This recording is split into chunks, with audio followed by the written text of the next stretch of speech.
Hello, welcome. I'm gonna just hang on here for a second and let people pop on. All right, I am fighting off a little bit of a cold, so I am coughing, but hopefully we'll be good. All right.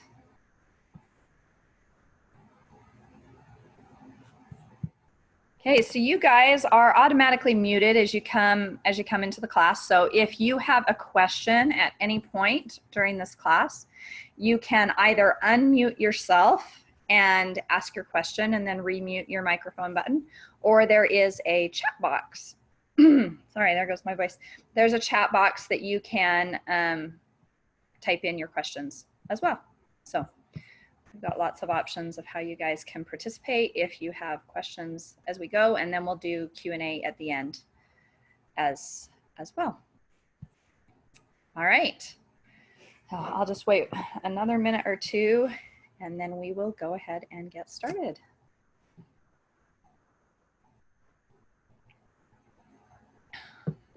Hey Angie, can I ask you a quick question while we're waiting? You bet. I was just wondering, the activated charcoal MSM and the, oh gosh, what's the stuff you take at night? The Candida one? Yes, the Candida. Is that something we're supposed to keep taking after the sugar cleanse, or was that just kind of during the cleanse? That was just to help you get stuff out of your system while you're doing the cleanse. Unless you're still having any negative symptoms, you don't need to keep doing that. Oh, okay. Yeah. Thanks. All right. Well, welcome everyone. I'm going to do tonight's class as a PowerPoint. So I'm going to go ahead and do the screen share thing here so that we can, you can see all these slides, and then I will keep talking as we go. There we go. Hey, can you guys see that? Yep. Okay. All right. Welcome. This class is called Rediscovering Peace and Joy with Food, and this is my class on the 4 cornerstones. This is definitely a shift your entire perception and feelings and emotions and perspective on food kind of class. You will not go out of this class feeling the same about food as you came into it, and so it's a really fun class to teach, to share all these amazing things with you, and it's fun to listen to. So we are going to have a lot of fun together today. So here's what you will learn tonight. Here is my promise to you, that this class will give you a complete paradigm shift with food. This is not going to be stuff that you have heard before. This is not going to be a perspective you have heard before, unless you have had this class with me before and you're coming back to be able to get that re-energization, is that a word? Anyway, and enthusiasm about food. But this is a completely different way to look at nutrition. We are going to teach you today how to have both health and peace and joy with food. One of the really, really sad things that's happened in the world of nutrition is creating this concept that you've got to pick, that you can either be healthy, but you're going to be frustrated and stressed and miserable about food all the time, or you can enjoy your food, but not be healthy because you're eating things you shouldn't. And both of those are a lie. Both of those are a lie. We're going to show you that the truth, just as with anything, the truth will bring all aspects of that together. You do not have to choose. I will show you how you can sort through any news article, any Facebook post, any nutrition study, anything that you hear about food, and know what is really best for you. One of the things I love, in fact, the thing I love the most about these 4 cornerstones, is that you no longer have to be blown to and fro with all of the crazy theories that are being thrown at us. You will be able to find your truth and stand in it. And that is such a nice place to be. So as you do that, you are going to be able to forever get off the roller coasters of diets, theories, and products, and you can just ignore them all for the rest of your life, which is a wonderful thing. And I'm going to give you real examples of what kind of healing really is possible as you apply these principles that we're going to teach you tonight. But I do give you my pledge. I do not do infomercial kinds of promises. I am not one of those speakers that will stand up and say, if you do this one thing, I guarantee blah, blah, blah, blah, blah. People who do that aren't telling you the truth. I will tell you the truth. And in the truth, there is profound, profound power for healing, for transformation, for change. But it will require living in harmony with the principles that we're going to learn tonight. So I will show you what is possible, and then you will get to decide what you choose to do with it. All right? Now, be prepared to think and rethink. I'm going to push you tonight. I'm going to ask you questions. I'm going to make you think about things in a different way, because that's how we change. It's how we learn. But I promise you this, that you will come out of this class with clarity. Food should not be the complicated thing that it has become in our world today, with a million opinions and a million different ways to do things, and nobody quite knowing what to even make for dinner. That's not how food should be. So I guarantee you will come out of this class with clarity about food. I also promise you, you will not forget what you learn here tonight. If you pay attention, you will not forget this. I have people that come up to me years later and say, I still remember the moment when you taught me, and they explain one of the principles that they learn in this class. These really are such paradigm shifting, life shifting kinds of perspectives that I promise you won't forget. This isn't going to be something you listen to and tomorrow you can't remember what you learned. You will remember. And you will go out of this class being able to trust food, trust your own body, and trust yourself. My goal when I teach is never to make myself a guru that people then have to follow and listen to everything I say and get my opinion on everything. That's not what I want to do. My goal always is to teach principles so that people are able to be in charge of their own health, to take ownership for their own body and feel like they can get the answers that they need. And that's what my goal is with this class tonight as well. All right, so are you in? Are you ready? Does that sound good? Okay, let's do it. Okay, so the first question is, why me? Why am I teaching this in the first place? Why are we here together? So I want to give you a little bit of a background on me and my own experience and how this perspective on food came to be. So I grew up in a typical American household. I ate a typical American diet. I grew up on Otter Pops and Hostess Twinkies and Hamburger Helper and potato chips and all of those things, just like any other typical American. And by the time I was a teenager, my body really, really started to struggle. As a teenager, I was diagnosed with fibromyalgia, and I was put on 3 different medications that I had to take every single day. So by the time I was 15, I was on 3 prescription medications daily just to be functional. I was also struggling with IBS and a lot of intestinal things, though I hadn't been officially diagnosed at that point. And then as I got a little bit older, there were other things that got added to the mix. I was struggling with anxiety and depression. I started struggling with a lot of allergies and other autoimmune issues that started to be added, and my list of diagnoses was just growing and growing and growing. And then just after I was married, I was diagnosed with endometriosis. And this was the one that really kicked me to the curb and made me make some hard decisions and take a hard look at myself and at my life. Because endometriosis is no picnic for anyone. It's a lot of pain and the infertility and things that tend to go with it. It's no fun. But in my case, I had unusually aggressive endometriosis. And so it was really acting more like cancer. And it was just eating through all my abdominal organs one at a time. And so they just had to keep surgically going in and trying to cut out the pieces that had been destroyed and take out as much of the endometriosis as they could. But the underlying problem was still there. And so it just grew back. And so in my early married years, I had 6 surgeries in 5 years. And when we got to the last surgery, they had to take out a whole chunk of my colon because the endometriosis had literally grown through my colon and then was growing in the inside of my colon. And so that meant that with every one of my cycles, I was bleeding through my colon as well as in the places that I should be bleeding. And it was horrifically painful, and it was a mess, and my body was a mess. And when we got to that 6th surgery, that is when I said, that's it. That is enough. I have ridden this roller coaster long enough, because I had spent a decade at that point doing everything the doctors had told me to do, taking all the medications, doing all the surgeries.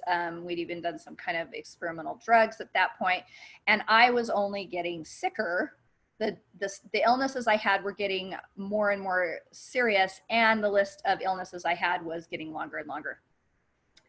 And when I faced having my colon taken out, that's when I said, that's it.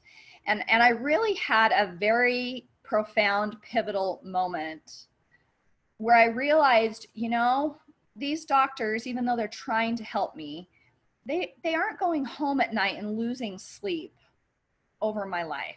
And yet my life is falling apart. I was to the point, my life was on the line, because I was literally running out of expendable parts that they could take out of my abdomen. I'd been blessed to that point that everything that they had to take out, you can technically live without, but that was swiftly coming to an end, and I could see it. And my life at that point was pretty much 100% medical. I was just living a life of treatments and procedures, and that was not the life that I wanted. And so in that moment that I took ownership for my own body, something happened. It really was life-changing, because it wasn't that I stopped getting help from other people who knew things that I didn't. I still did, but the difference was I accepted the ownership that this is my body. Nobody cares about it the way I am, and I am going to find the solutions. And I took my power back. And instead of being a victim that was just dependent on people to tell me what to do, I took my power back and I took control, and I started learning as much as I could, as fast as I could. And speed was an issue because my life was on the line. And what happened at that point was that the thing that was universal, no matter what I studied, was the truth that the most powerful thing we can do to improve our health is to improve our diet. There really is no debate about that. Even a doctor, if you push them, has to admit that the most powerful key we have in our health is our diet. But I ran into a really big problem with that, and that is that nobody agrees what healthy is. And it's gotten exponentially worse in the 20 years since that moment, in the many theories that exist out there for what healthy is. And so what I decided was I was going to figure this out. And as I went through this process of trying to heal my own body, I was also studying to learn what the real truth about nutrition was, because I knew there had to be truth out there. Truth is truth. And there is truth in anything. And if you can get past all the chaos and all the opinions, there is always truth in whatever we are seeking to learn. And I have kind of a weird brain. I have a brain that is a pattern-seeking brain. And what that allows me to do is it allows me to sift through really large amounts of information really quickly and be able to see the connecting dots and where the patterns are. And so as I went through this process of my own healing, what I found that there were 4 truths about nutrition that are true for every person, no matter when they've lived, no matter where they lived, no matter what their situation is. there is truth at the bottom of all of this chaos that we're all living through trying to figure out what to eat. And it's incredibly simple. And that is what I'm going to teach you tonight. I'm going to teach you these 4 principles that I found that have enabled me to change my own life and help other people who are in that same quest to heal, to improve their health, to help their children, all of those things.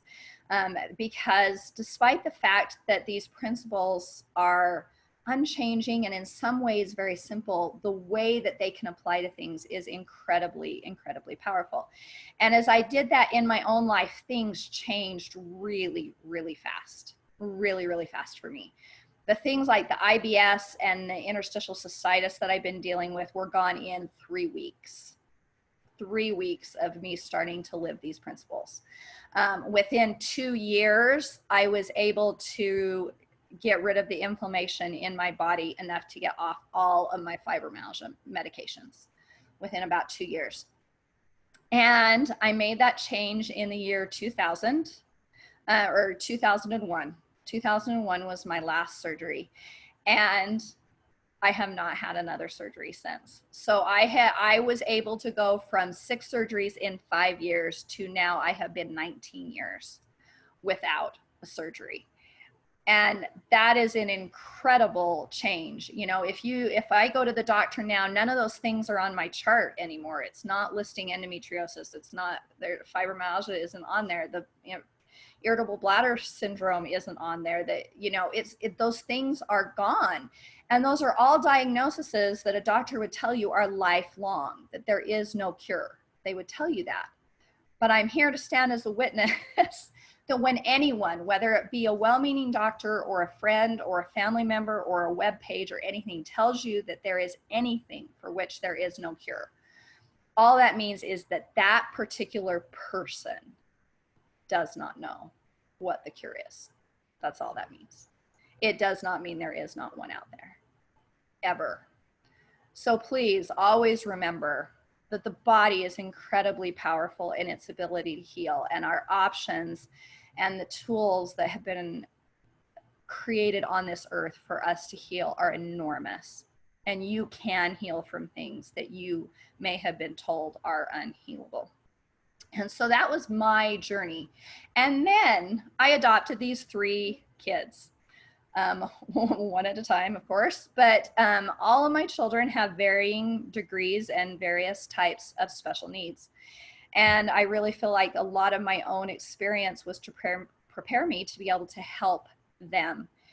And the differences that have happened in their life through applying these principles are possibly even more dramatic than the things I've seen in my own life. My oldest son that you see there was diagnosed at age 3 on the autistic spectrum. At age 1, he had 30 foods that he had a positive allergy test for he could not eat. He spent his life as a baby with reflux and colic and all of those things, was never healthy as a child. And putting these things into place, that list of allergies is now down to 2.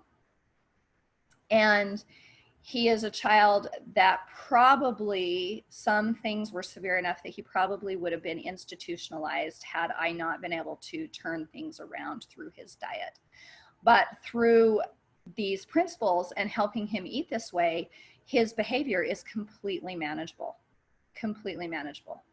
And it's a life and death difference with this kid. You know, I've taught other parents who are dealing with special needs kids or children on the autistic spectrum, and often one of the things they'll say to me is, how could I put the time into doing this and changing our diet? Life is so hard. And what I'll tell you is, because the change in your diet is way less hard than managing a child that is in meltdown all the time. And I've had parents come back to me and say that I will never go back.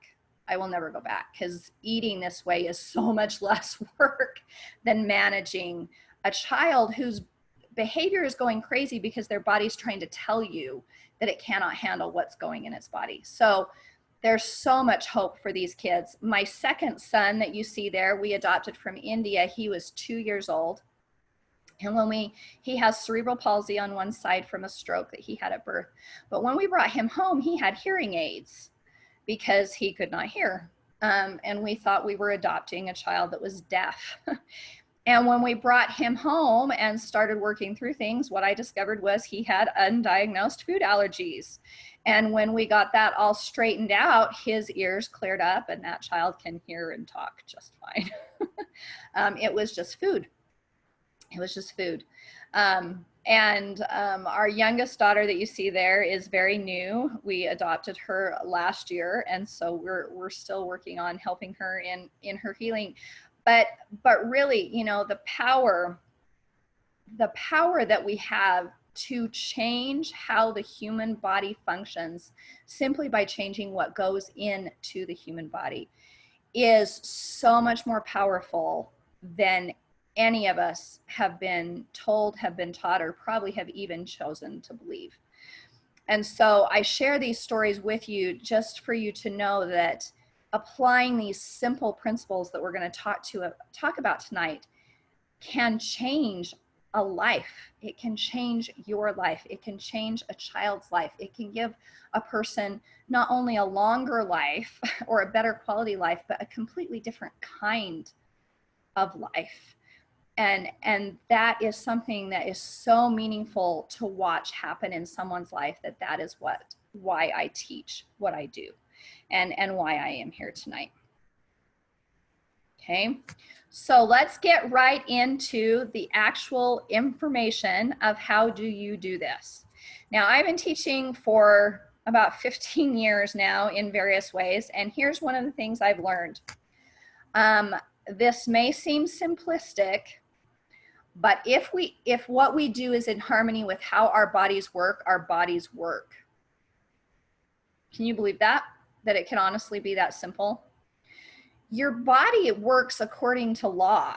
Like it is the most precise creation there is, and every single reaction in it is working according to law.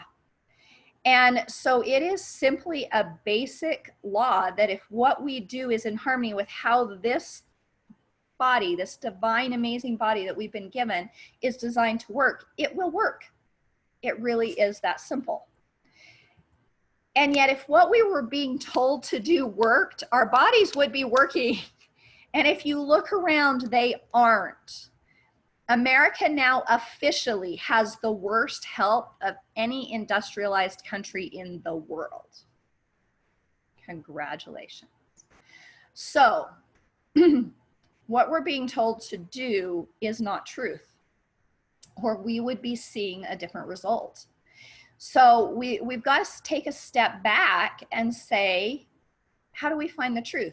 Because everyone I know wants to be healthier. I have never had anyone ever come up to me at a class afterwards and say, can you please teach me how to be sicker? It doesn't happen, right? Everyone wants to be healthier, everyone. So the problem is not our motivation. That is not the problem. The problem is the information that we are being given. So I want you to look at these two little Lego pieces. This is from a object lesson that I did when I taught at a Foot Zone conference. I was teaching a bunch of foot zoners about nutrition, and I divided them into two groups, and I gave them two sets of Legos, okay? And then I gave them both a blueprint, and I asked them to build the structure, okay? Now, they both had the exact same blueprint. There was no difference in the blueprint that they were given. But are these two structures the same? They're not, are they? So what's the difference? If the blueprint is the same, what is the difference in the two structures? It's the pieces, right? It's the pieces they had to work with. Now, the one that's on the right is incredibly weak. You could probably blow it over. It's been put together, but it won't hold together. Okay, you really could blow on that and you could blow it down. The other one is incredibly strong and stable. So if something comes along, whether that's a child that walks by and knocks them over, whether that's my dog runs by, whether it's a gust of wind, whatever, whether it's an earthquake, there's going to be a huge difference in what happens to these two structures, despite the fact that they started with the same blueprint. Now, if you look at that right hand structure, there were symbols for each of the ways those pieces differ from the other structure. And we don't have time to go through that tonight. But you will tell that there are differences. Some of them are different colors. Some of them have been, the shape has been mutated. Some of them are polluted. There's different things that are different about these struggles, these pieces. But what you will, the result is that it's incredibly weak, okay? Now, here's how this applies to nutrition. Your body has a blueprint of exactly how it's supposed to function, okay? But the problem is your body needs raw material to carry out the blueprint. It's building each one of your cells and carrying out each one of the chemical functions in your body based on, one, a blueprint, but two, the actual materials you've given it to do the job. And it doesn't get materials to do the job from anywhere but your mouth. It's the only place they come. So you have 100% control over the pieces that your body has to build its blueprint with.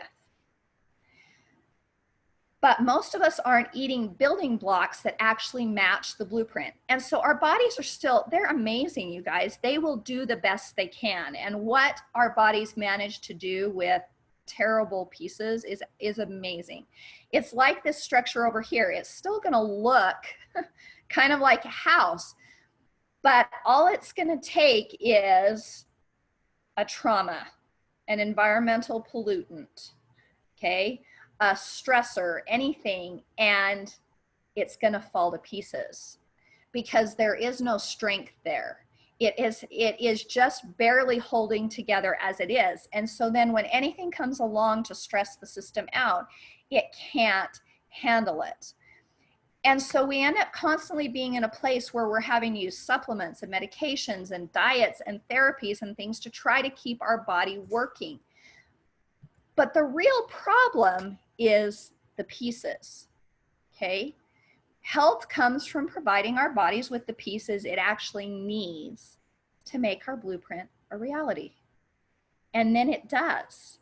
It really does. Remember that law from the last slide. If what we do is in harmony with how our bodies work, our bodies work. That is how the system is designed. So why is this so hard then? If it's as simple as providing our body with the right building blocks, why is this so hard? Okay, there's two reasons, in my opinion, as I have studied this. And number one is that conspiring men and women have made profit and convenience the focus of our food system instead of health. You guys, you would probably fall over if you knew the number of things that are in the food at the grocery store that are outlawed in every other country in the world because they are so definitively proven unsafe to the human body. But because they're all manufactured in America, they're all legally allowed in America, but they're not allowed anywhere else. Any fast food chain you look at, whether it be McDonald's or Wendy's or Kentucky Fried Chicken or whatever, they have two sets of ingredients. One is the set of ingredients they use in their American restaurants, and one is the set of ingredients they use everywhere else. Because the ones they use in America aren't legal anywhere else. But they feed them to us because they're cheap and they're convenient, and the American government has been set up to support these corporations. And so you just absolutely cannot walk into a grocery store and assume that if something is on the shelf, it is safe for the human body. That is absolutely, absolutely not true. It is put on the shelf because it is cheap and it sells. And that is the motivation of the food companies. And we are the ones that are paying the price of that. And so this is why you have to step out of that victim mode and actually start making conscious choices of what goes in your mouth and the kind of building blocks that you're putting in your body, because you cannot trust the people that are making the food. The motivation is not your health. But the good news about that is that we also live in a place where we have amazing numbers of choices. And if you want to choose good food, it's absolutely there to be chosen. It is there. And because of that, when you start making those choices, even just start making those choices, you will see positive consequences happen in your body very, very quickly. Okay. But here's the 180 flip side. And this is the one that's almost sadder in some ways. Okay. How many of you have felt like the person in that photograph? I have, right? It's like you're trying, you want to eat healthy, you want to support your body, you're trying to learn everything you can, but nobody, there is no consensus on how to do that, right? And as fast as you try one thing that you're told, you will run into the opposite viewpoint. And so I meet people everywhere that are like, I might as well just give up and go back to my Oreos because none of it stays true, right? Everything that you hear as truth about nutrition, by the time you've incorporated it for very long, you will hear it be disproven. And that is so disheartening that people just give up and they quit trying. And so this is really sad. But the other thing that's working against us is that the health food world has filled us with overwhelm and confusion. And there's nothing that sabotages healthy eating more than overwhelm. That's like the death knell to healthy eating. And so this isn't helping, right? This is where when most people realize the severity of the problem of the food that exists in corporate America and in the grocery store, they turn to the health food world. But this is where they end up, right? At this picture, because this is what happens. And that's a really sad thing. So we need an alternative. And there absolutely is an alternative. And the question is, how do we know what's real truth about food? Truth that isn't going to change. That if you put it into practice tomorrow, it'll be true 2,000 years from now. That's the kind of truth we're talking about. And it was true 2,000 years ago. And you can track it, and that's how you know it's truth. So how do we find this truth? Okay. If you're looking for truth from anywhere, in anything, I want you to think for a second. If you're looking for truth, where do you look? Personally, you, where do you look for truth? Where do you go? Okay. There's a lot of places we can go, but you're going to find really, no matter where you go, you're going to find only two things. You're either going to find theories, which is a human being's best guess based on the information that they have. But because it's based on the information they have, they change constantly as new information becomes available. Okay. Or there are patterns, and patterns never change. Okay. The power of patterns is why we study history. It's why we study geology. It's why we study scriptures. Why is something that happened 2,000 years ago in another continent, to another people, to another culture, why is that even relevant to us today? So relevant that we would study it? Because there are patterns that are absolutely universal and that we can learn from, and that if we apply to our own lives, we can make our lives better by learning from the patterns of the past. And so when it comes to food, the earth is the answer.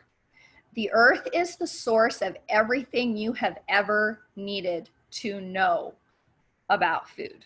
And that is not an exaggeration. When God created this world, he put on this earth absolutely everything that we need. I believe that with all my heart. We may not have discovered them all, but absolutely everything we need is already on this earth somewhere. Every single thing. But not only does this earth contain absolutely everything we need, It's also constructed in a way to teach us how to use it. It's a textbook. This earth is a textbook. So I want to teach you how to use the earth as a textbook. Okay. When I was searching for these truths about nutrition, here was my rule.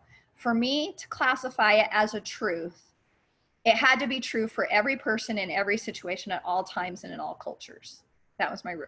And so I would test these things out in really wacky, extreme situations, because if I could find any exception, it's not a truth. It might be a trend, but it's not a truth. If you can find a single exception, something is not a truth. So, what are these truths? As I went through looking for these, I found 4 things, right? 4 things that are absolute truth about food.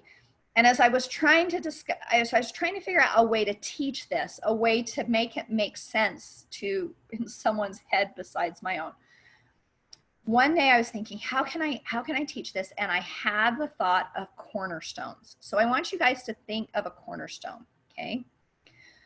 A cornerstone are those 4 blocks that go on the 4 corners at the base of the foundation of a building, right? They are the very first stones that are laid. And these are so significant that even now today that we don't actually structurally use cornerstones, we just are using forms that we fill with concrete. These cornerstones are so important that we still have a cornerstone ceremony, right? That's how important a cornerstone is, because if you get the cornerstone right, everything else can turn out according to plan. If you get the cornerstones wrong, it does not matter how much money you spend, how much time you spend, how hard you work, the building cannot turn out according to its blueprint if the cornerstones are not in the right place. It is 100% essential that a cornerstone be in the right place, okay? But I want you to picture this.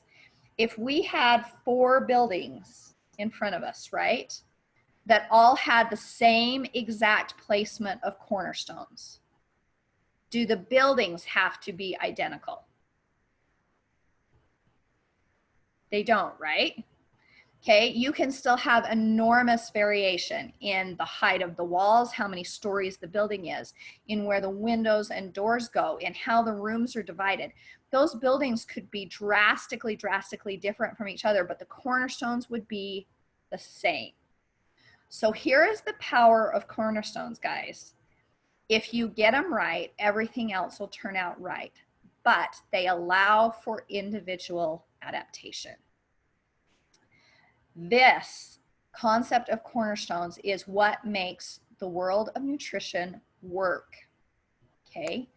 Because these 4 principles I'm going to teach you tonight are the 4 cornerstones. They are true for all of you. I don't care where you live. I don't care what your health situation is.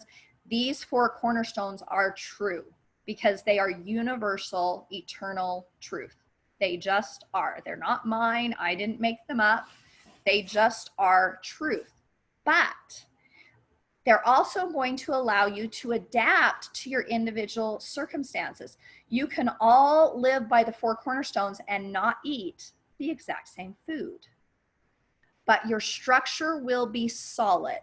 It will be strong because your body will be able to carry out the blueprint perfectly because it'll have those 4 cornerstones in place and it will have the correct building pieces it needs for its particular blueprint. This is so powerful, and this is what is missing from the world of nutrition, okay? Everyone out there is handing out blueprints, right? Follow this blueprint and you'll be healthy. Follow this blueprint and you'll be healthy. But there's 2 massive problems with that. The blueprint someone's handing out may have absolutely no similarity to the blueprint your particular body needs to run on. And the second problem is there are no cornerstones. There is no foundation. They're just blueprints hanging in the air. Nobody has stopped in the world of nutrition to find the foundation. I don't know why, because it seems like such an essential and such a simple thing, but nobody has stopped and done this. And so these 4 cornerstones are going to give that to you, give you an absolute secure foundation, but still allow you to adapt to what your particular body needs. Now, I'm going to teach you each of these 4 cornerstones tonight, and I'm going to teach you 1 or 2 specific examples of how they apply so that you can actually see how you can take what may seem incredibly simplistic and actually make it, use it to answer incredibly complex questions about nutrition. And what you're going to see as I teach you these is that these patterns are so ingrained into the pattern of the earth. I mean, God made the earth to work according to these 4 cornerstones. That's why they're truth. It's just how the earth is designed to function. That if you lived before the year 1800, you couldn't help but live this way.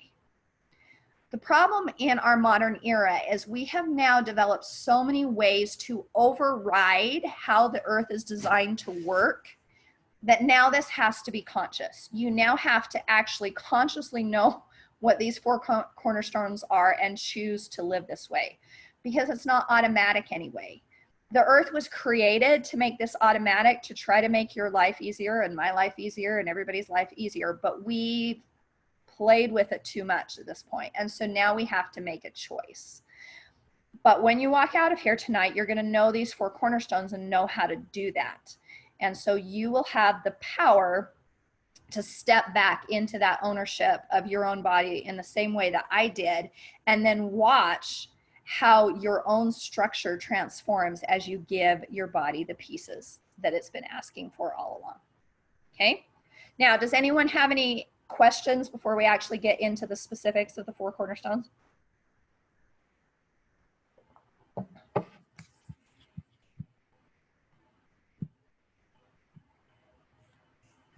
Okay, I will keep going then. Let's talk about cornerstone number 1. Okay, you guys are going to learn what those 4 little symbols are that are in the logo for my company, Simply Divine Eating, because these are the logos for the 4 cornerstones. Cornerstone number 1, eat what the earth God created. This sounds incredibly simple, but it is not simple to pull off. It's totally doable, but it has to be a choice. I want you to think about that and think about what you ate today and what percentage of what you ate today was actually created by God or nature and not by a factory. Okay. Now, here's why this matters. Okay. Pure food that's created by God and nature in the form that was created by God and nature has an actual higher frequency. And, you know, you can measure, we now have computers that can measure the frequency of food and can measure the frequency your body's resonating at. And the higher frequency our body resonates at, the more health that we experience.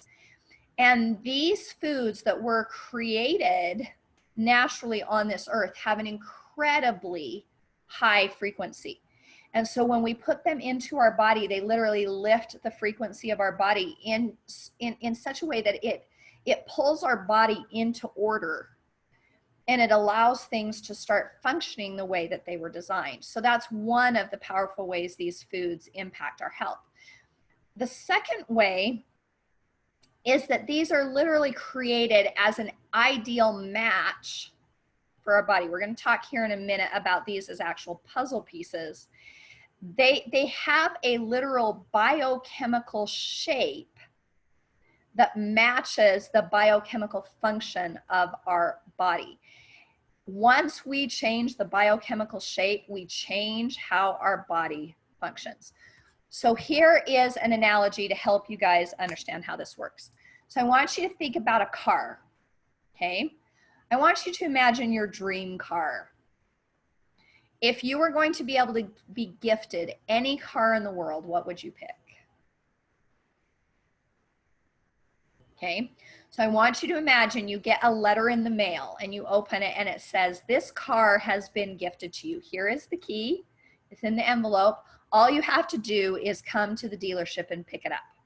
So you're all excited. You drive to the dealership and you sit down in this amazing vehicle that you've always wanted, and you're looking around at all of the features, and it's clean and it's sparkling new, and you're sitting here and looking at this amazing vehicle, okay? And you put the key in and you turn it on and you drive it off the lot. Now, how do you know what fuel to put in that car?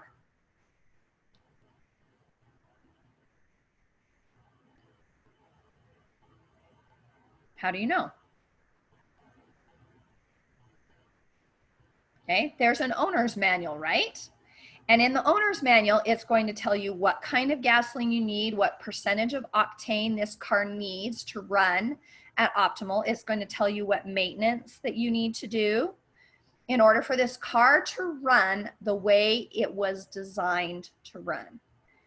Because the person who created the car is the one who knows what fuel it needs to run according to design. Okay, can you see the analogy?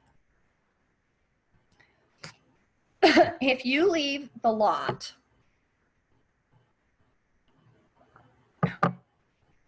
and either out of rebellion or ignorance, it doesn't matter which, you put grape juice in the car, what will happen?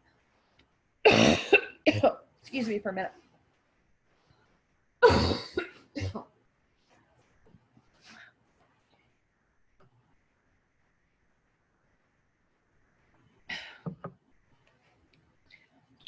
You're not going to get very far. You won't get very far, will you? I've had people take this class that actually know and can and have said, well, this is going to fail first and then this is going to fail, and have gone through the list, but you're not going to get very far. And what's going to happen is one part of the car after another is going to fail, and it's going to fail very quickly, right? You're not going to probably even get home, okay? Now, what if you put in the right fuel? You put in gasoline, but it's gasoline that hasn't been formulated correctly. Then what's going to happen? It's either got the wrong percentage of octane, or it's got pollutants in it, or whatever. Then what will happen to your car?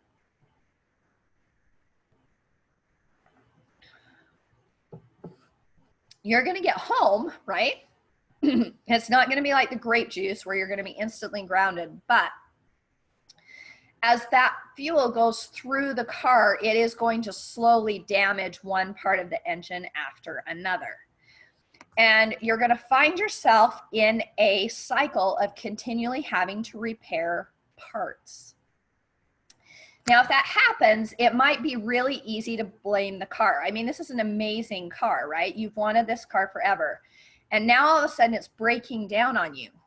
And now this part's not working, and now they're telling you this part's not working, and you're going to be like, well, I'm never going to want that kind of car again, or you're going to think you got a lemon. But the problem is the fuel, okay? Whenever we find ourselves in a cycle of continually repairing parts, the problem is the fuel.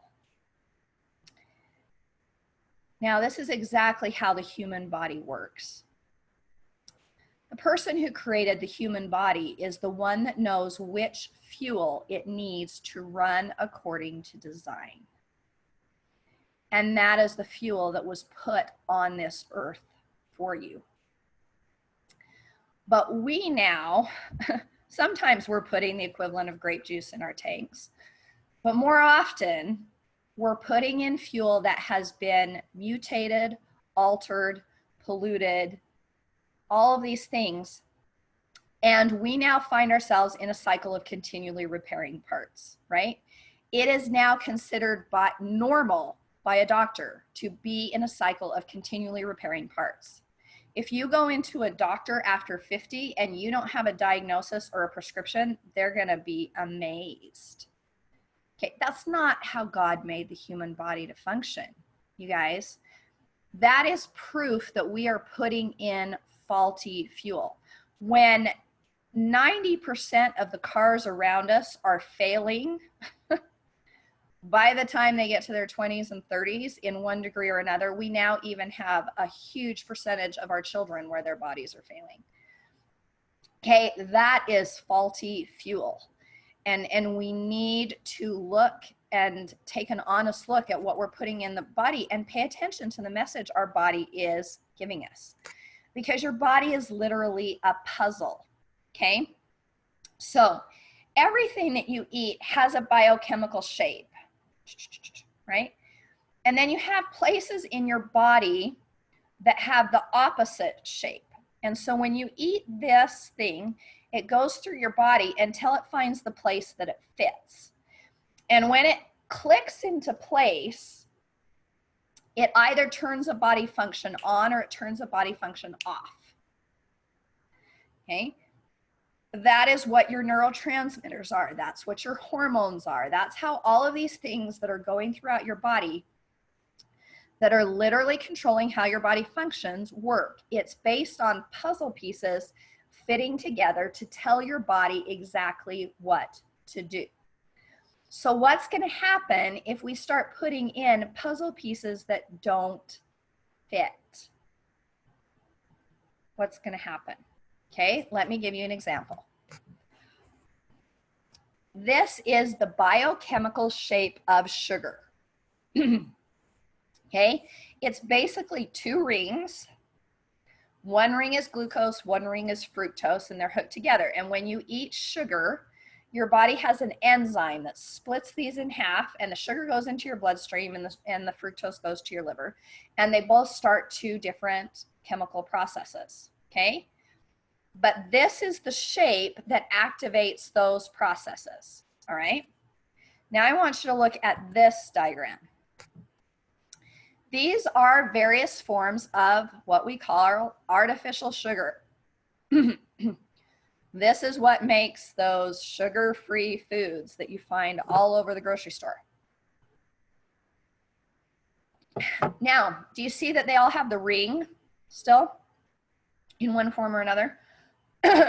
What these are sugars that have literally been broken in the lab on purpose. Here was the thought process. The thought process was, we know that sugar isn't good for us, okay? But people want to eat it. So let's take a sugar molecule, let's go into a lab and let's break it. And if we break the shape a little bit, if we keep it enough like original sugar, when it goes in their mouth, it'll still sort of kind of taste sweet. But then when it goes down the human body, it's not going to fit in its slot anymore, right? So that means people can eat something that's sweet. This is just going to go through the human body. It'll have no effect, and we can have our sweet treats without any discipline and without any consequences. So that was the thought process between artificial sugar. The problem is there is absolutely nothing, and I can guarantee that, absolutely nothing that goes through the human body without effect. If it doesn't fit where it's supposed to fit, it is going to change another biochemical function somewhere, or many of them, as it goes through, because it's a foreign substance. And the body's like, we don't know what to do with this. Wait a minute, something's wrong, blah, blah, blah, blah. And entire biochemical things start to go haywire. So there is a long list now of documented metabolic functions that go wrong in the human body when you eat artificial sugar, okay? But here's just one. When you eat, your body releases a hormone called leptin, okay? And leptin goes up to your brain and it says, we have enough fuel. We're good. Our needs have been met. Turn hunger off, okay? And so leptin's job is to turn off your hunger signals and tell your body that it's got enough fuel to do its job and you're not hungry anymore, okay? Well, one of the many, many hormones that artificial sugars disrupt as they go through your body is leptin. And so when you eat artificial sugars, your body literally gets the hormonal signal that it is starving to death. Now, if your body that loves you and wants to take care of you and give you this nice vehicle to go through your life in thinks it's starving to death, what's it going to do to try to protect you? It's going to ramp up your appetite because it thinks it's starving to death and it needs more fuel. And it's going to start storing all of the fuel that you put in it as fat so that you don't die. It's trying to help you. And studies have now shown that despite the fact that these artificial sugars have 0 calories, right? 0 calories is supposed to mean they can't make us fat. Ha, ha, ha, ha. Because what they found is because of the hormone disruption of leptin, people who eat artificial sugars gain more weight and eat more during the day than people who eat regular sugar. Okay? Do you see how this works? If you put a puzzle piece in your body that your body does not recognize, you are guaranteed that a biochemical function will go haywire. It is just biochemical law. It is not biochemical law that is acknowledged in today's world, but it is. The proof is there.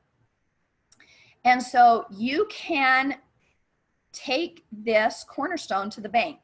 If you want your body to function the way the creators designed your body to function, use the fuel the creator created, because it is literally the right frequency and the right biochemical shape for your body to function. Whenever we have human altered or human engineered or human created food, the body malfunctions every time. Angie, Uh-huh. can I just ask you a quick question? Yep. I just wanted to clarify. So the first sugar that you were talking about is normal extracted sugarcane sugar. Yes. And that does not disrupt, I mean, it's obviously not good for you, but it does not do the disrupting that you were talking about there as far as, you know, making Right. the leptin and all that. Okay. It has its own consequences, right? Right. But the artificial sugars will disrupt your body worse Okay. than regular sugar will. Okay, that's what I was thinking. I just wanted to make sure. Thanks. Yep. Thank you for asking. Okay, so this is why I tell people don't count calories. The whole calorie counting thing is a gigantic myth. And here's why I can scientifically prove to you that counting calorie doesn't work, okay? Because the concept of calories is, all right, calories are a measure of the fuel capacity of a food, right? How much fuel it can provide for your body. So something that has more calories can provide more fuel for your body than something with less calories. And if your body has excess fuel, yes, it is true that it's programmed to store that for a future rainy day. Because honestly, through most of human history, food was not consistent. So your body storing your extra calories was a favor. It wasn't a threat to your, clothing size. It was what kept you alive. And so it's a good thing that the body's made to do to protect you. So it's true that if you have excess fuel, your body's going to store it. So the thought process was, okay, so if we can put less calories in the body, then there's less excess fuel. The body will store less fat. We will lose weight. There's a lot of logic in that, but here's the giant piece of the puzzle that they forgot, and that is cornerstone number 1. Remember, the cornerstones aren't there. And that is, if you start putting in artificial substitutes to reduce the number of calories, you change how the body stores food. And so despite the fact that you're putting in all this 0 calorie food, the body is going to store calories because you have messed up its metabolic function. So a calorie can tell you how much fuel is in a food, but it can't tell you what the body will do with the food. That is a gigantic hole in that whole calorie theory, and it's why it doesn't work. And if you trust God and you trust how he created this earth to provide for your body, you can just bank on the fact that if you needed to know that an avocado had more calories than an apple, God would have put the number on the fruit. And I'm not kidding. I really mean that. Like, It would be on the fruit if it matters. It's not there because it doesn't matter. That's not how we're supposed to make our food choices. When you put these 4 cornerstones together, it tells you how to make your food choices to eat in harmony with your body. But calories aren't in the equation anywhere. So please know that what I want you to take away from this cornerstone tonight is real food with real calories will always be better for your body than synthetic food. Okay? So eat the fuel the Creator has designed for you, and you will have the right blocks for your blueprint. Anytime we eat altered food, okay? Now, you may start thinking, well, altered food, but you guys, it's in everything. That means every preservative, every artificial color, every artificial flavor, not to mention genetically modified foods and other ways that we're playing with our food. But if you read your labels, that stuff is everywhere. And we are stressing out our bodies, and we are changing our biochemical function by putting those altered synthetic foods in our bodies. You know, just as an example, those artificial colors are made from petroleum. Okay, that's what they're made from. You really think the body is not going to freak out? You know, that is not something that the Creator designed to be your fuel. That may be the fuel of your car, but it's not yours. So, you know, just trust. You can trust this cornerstone. If you eat the fuel that nature provides for you, you will have the right fit, and your biochemical functions will literally start to fall back into place. If you have biochemical functions that are not running correctly, start to do this, and they literally will start to self-correct. They will.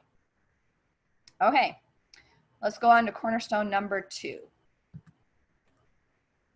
Oh, well, okay.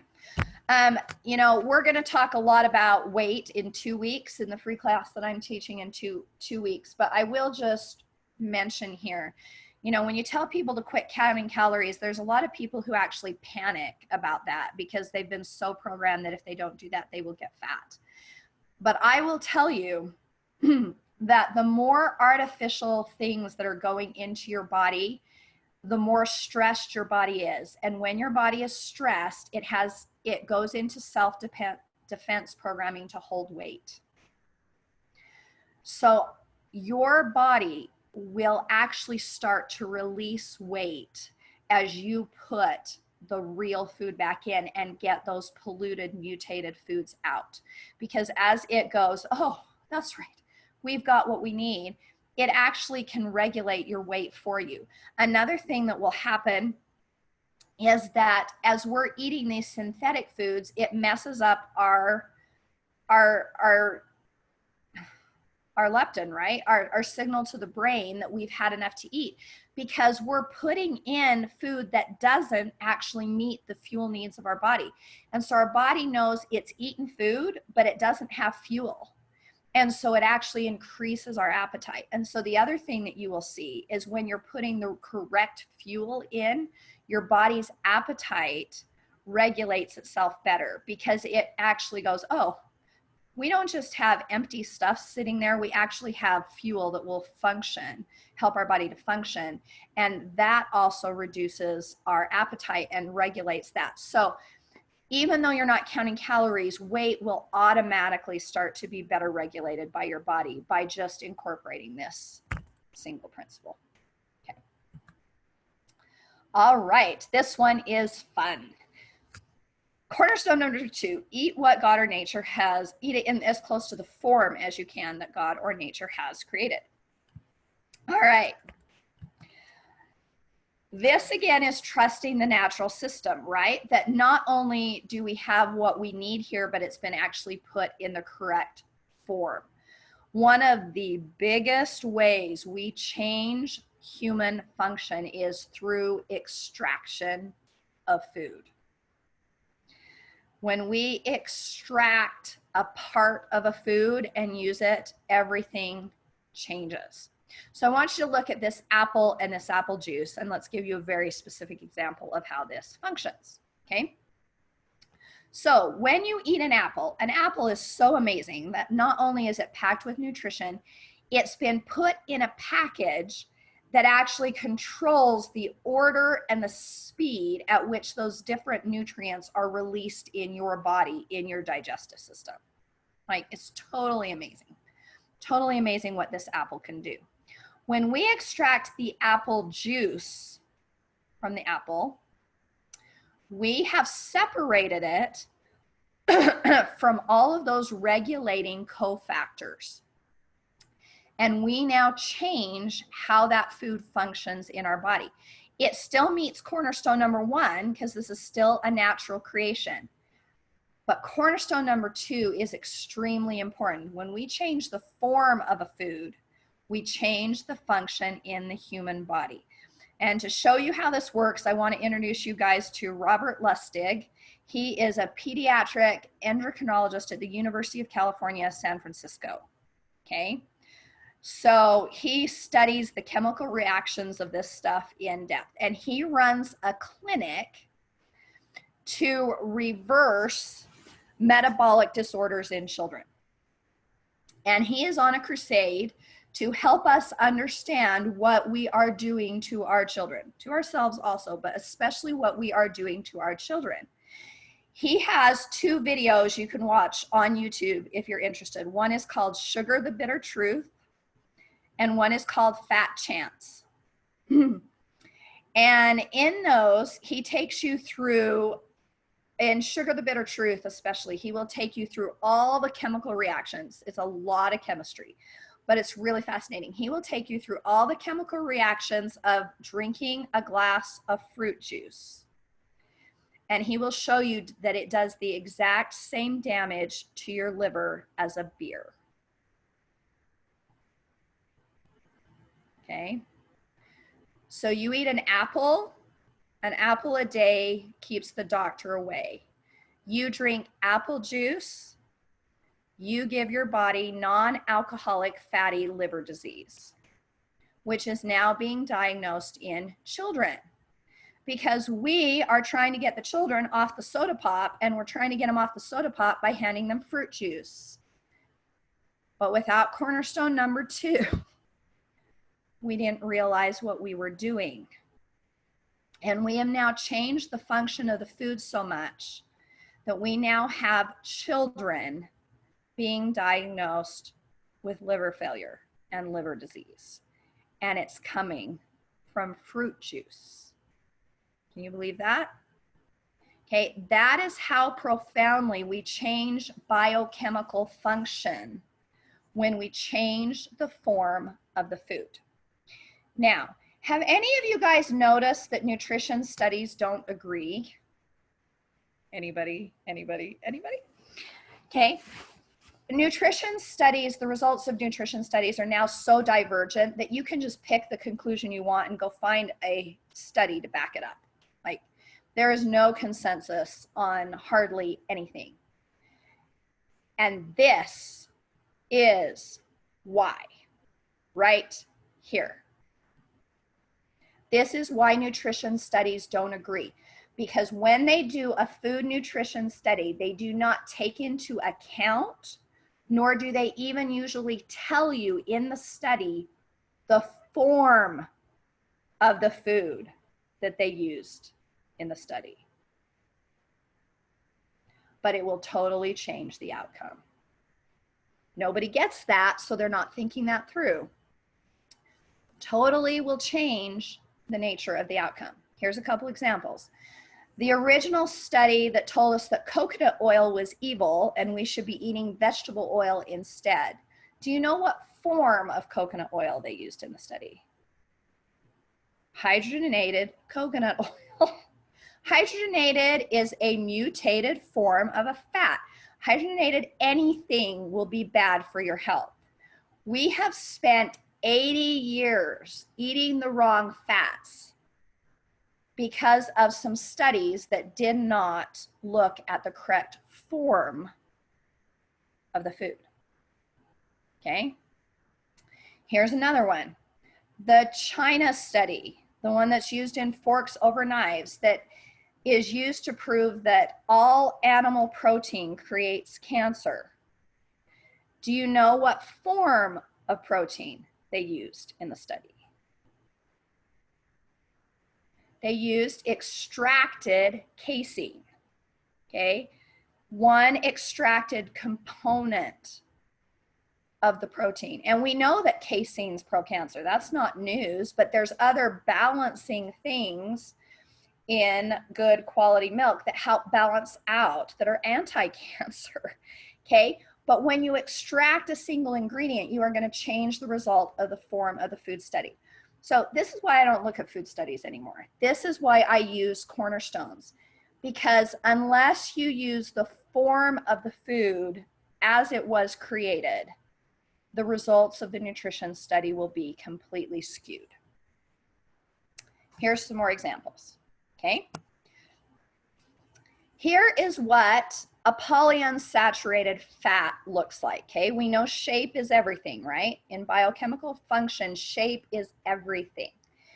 And in a polyunsaturated fat, it should be in this kind of U shape that you see there. It's called the cis form in chemistry. And it's this U shape, okay? Now, fat is incredibly important in your body, okay? Every single cell of your body is lined with fat. And that fat forms the membrane that controls the good stuff getting in and the garbage getting out. Just a little bit important? Yeah, just a little. Okay? Your brain and every neurological pathway in your body is lined with fat to keep it functioning. Important that that fat is the correct shape? Yeah, just a little bit, okay? But here's what happened, okay? When you look at vegetable oil, so that is canola, soybean, corn, safflower, I don't know, am I missing some? Okay, all of those vegetable oils, okay? I want you to think about it for a second. God's really smart. Can you take a corn kernel and crush it and get the oil out? You can't. We never had access to vegetable oil until we invented a chemical to extract them from the food, because the food is literally constructed in a way that you can't get them out. And there's a reason for that, because those polyunsaturated fats, those bends in their structure, make them incredibly vulnerable to damage. And as soon as they hit heat, light, or oxygen, they change shape. And trans fats, most of you are probably familiar with trans fats. That's what a trans fat looks like, okay? One of the legs has gotten bent, but there's lots of other mutated forms of fats. They form rings, they form crosses, they form all sorts of things. But here's the thing, you cannot get a vegetable oil out of a vegetable and into a bottle without mutating its form. It is biochemically impossible. God made it so you could not get that vegetable oil out, because he knew that as soon as it came out, it would become health damaging instead of health promoting, whereas when it's in the vegetable, it is protected. And so we used our lovely human ingenuity around World War II and figured out how to use chemicals. And in my fats class, I walk you through the entire process they use. It's horrifying.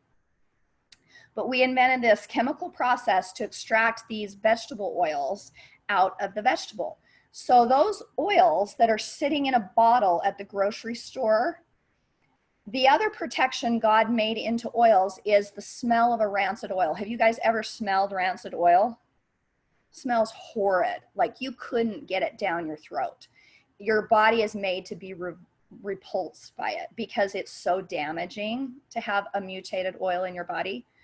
Well, what they do is, because those oils, when they extract them, are so mutated that they are completely rancid and they smell horrible, they deodorize them before they put them in the bottle, so that your protective system is overridden and your body does not know that those are deadly oils. Okay? This is why I say conspiring men. It's not that they don't know what they're doing. Okay? They totally know what they're doing. There is no vegetable oil on the shelf at a grocery store that is not mutated? Zero. And we have been told now for 80 years to eat vegetable oils. So not only are we used to cooking with vegetable oils, but it's in every packaged food in the grocery store. And it is in every food you get at a restaurant. So think for a minute. What's going to happen to our bodies if every cell of our body now for 80 years has been lined with fats that are the wrong shape? Is that going to impact human function? You better believe it. What's going to happen when every neurological pathway in our body is lined with the wrong shape fats? Did you know that studies have proven that by correcting the fats, you can reverse depression as effectively as antidepressant medication? Because all of a sudden your body has the right pieces and your neurological system can function. Okay? We have to eat foods in the form in which they are designed if we expect our body to function the way it was designed. There's just no other way around it. Okay, just quickly, another example of this is carbohydrates. You know, if you guys have studied the books Grain Brain and Wheat Belly, they both go through substantial science that shows that carbohydrates are having devastating effects on our health. And they are. It's not shoddy science. Okay, but are grains divinely created foods? Yes. But I want you to look at those grains in that picture. Can you pop them in your mouth and chew them up as they are?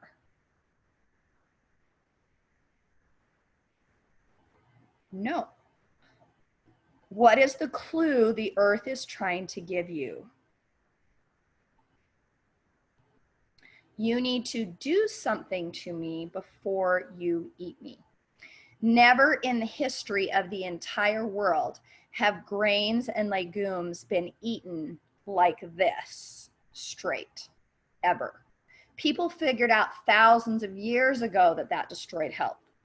But because in the last 100 years, we have become so focused on convenience and speed, we have started eating them as in this form, where all the nutrition is bound so that our bodies can't absorb it, and so that they are actually doing damage to our body as they go through.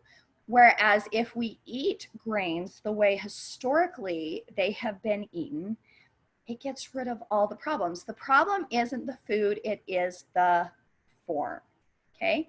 So this is an example of how to use the earth as a textbook. What is the earth teaching you?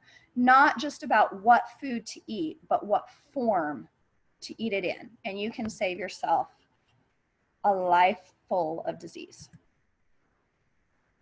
Okay, cornerstone number 3. I don't know anything that is debated more in the world of food than how much to eat of a certain food. High fat, low fat, high salt, low salt, high fruit, low fruit. I mean, pick a food, right? And there is a debate on whether that should be eaten in great abundance or it should never be eaten at all. And this is why we are so confused. So, you guys, this is so simple. If there is something that should be a foundational part of our diet, meaning that we should eat it in abundance, it will be relatively easy to grow or obtain in the natural environment. And that means without grocery stores. So you have to think about growing your own food, okay? If there is something that's supposed to be sparse in our diet, it will be hard to grow or obtain in large quantities in the natural environment. The earth is a textbook. If you want to know how much of a certain food to eat, let the earth teach you. And the earth is so smart that it alters this based on where you live and what time of year it is. When you dig into this one in depth, this is incredible. It is incredible. There are all sorts of like food combinations we've created in our worldwide market that are really hazardous to our health.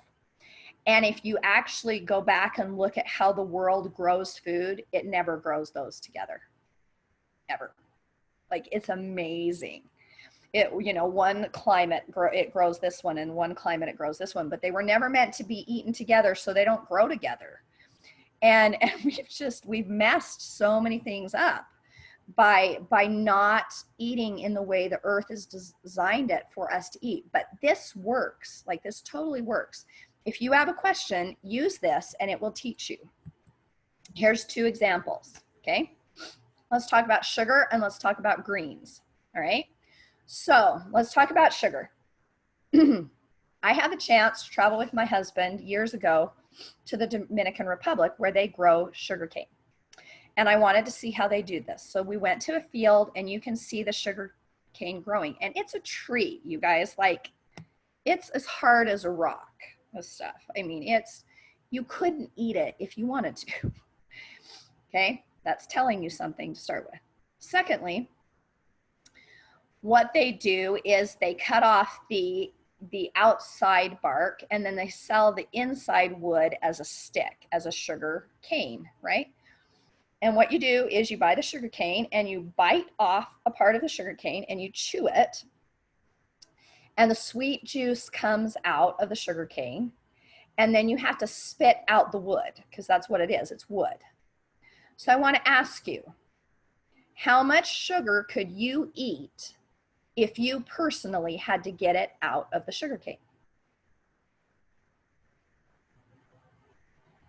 The exact amount the human body can handle.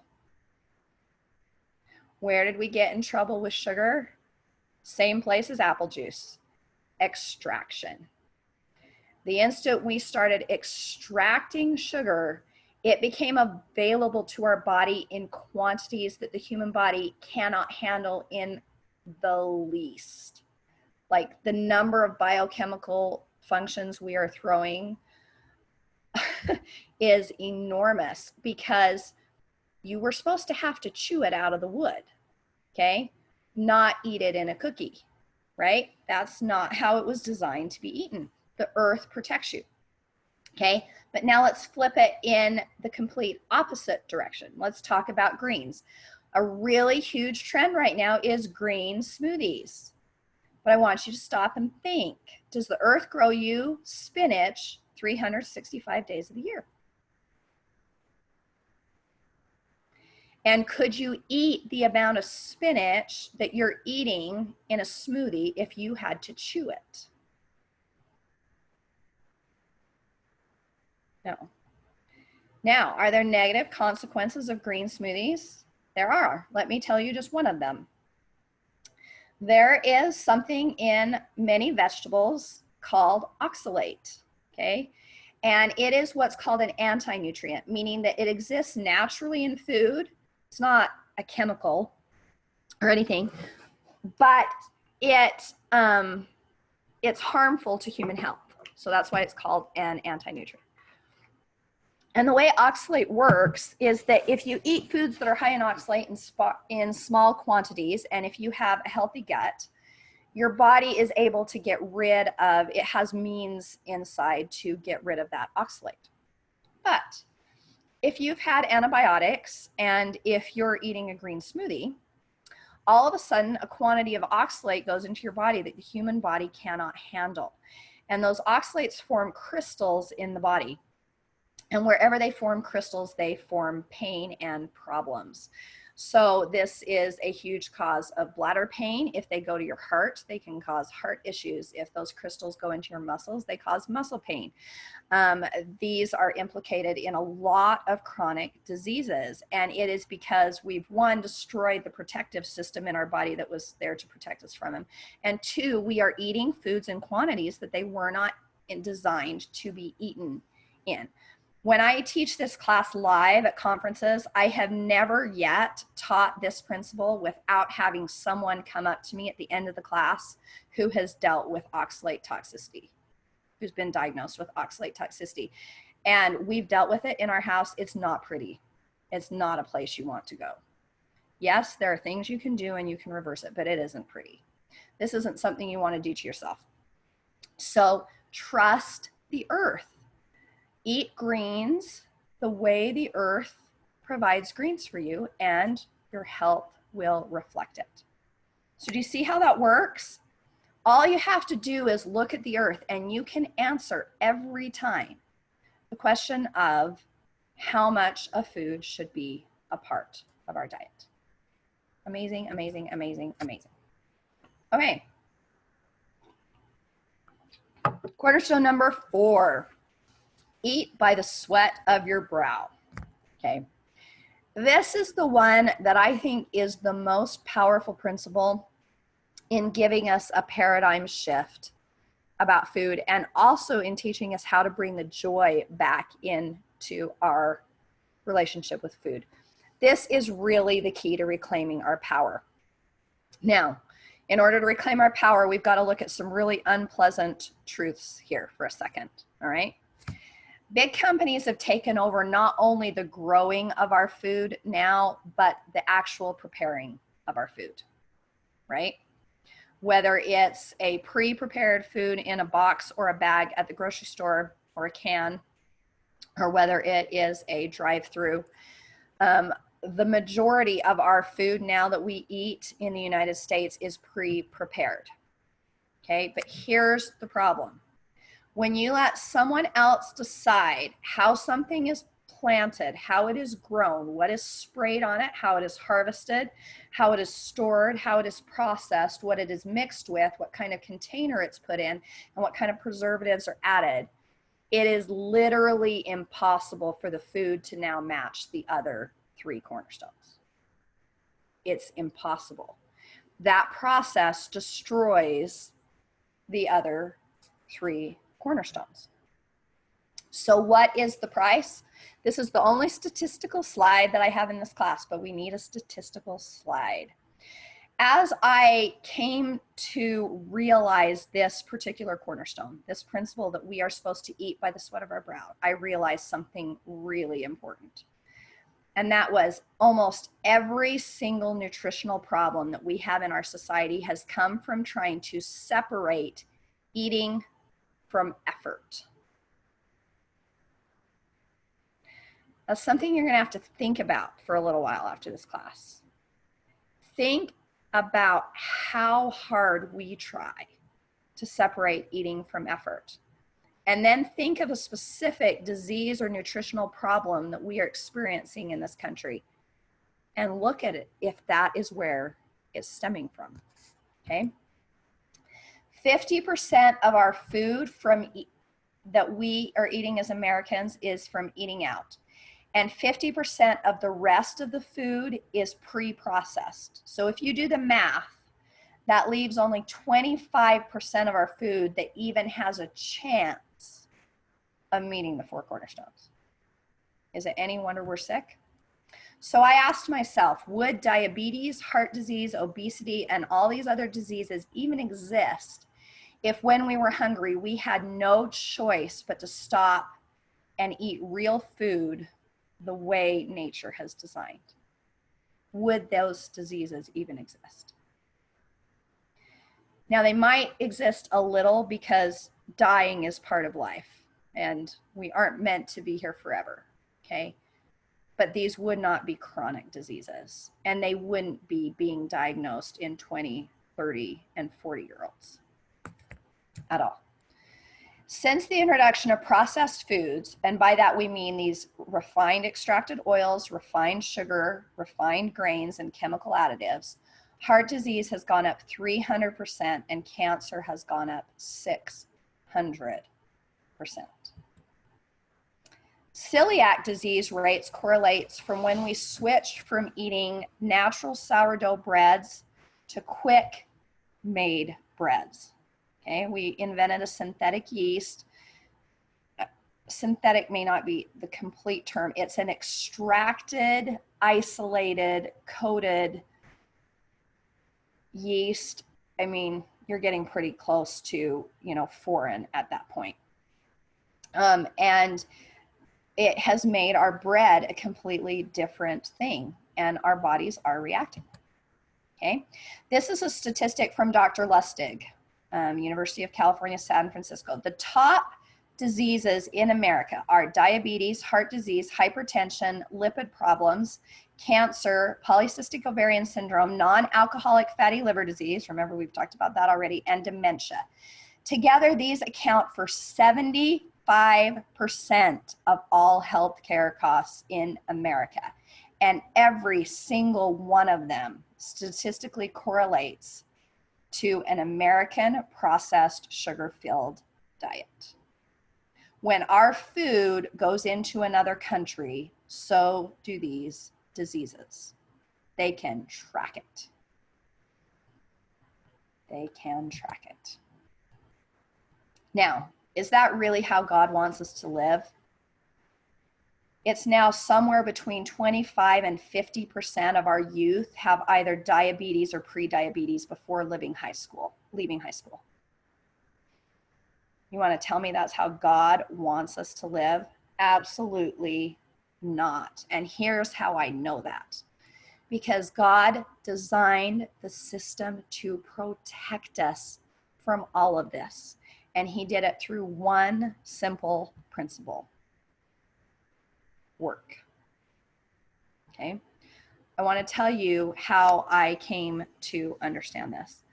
I was reading the scriptures one day, and I'm reading the story of Adam and Eve.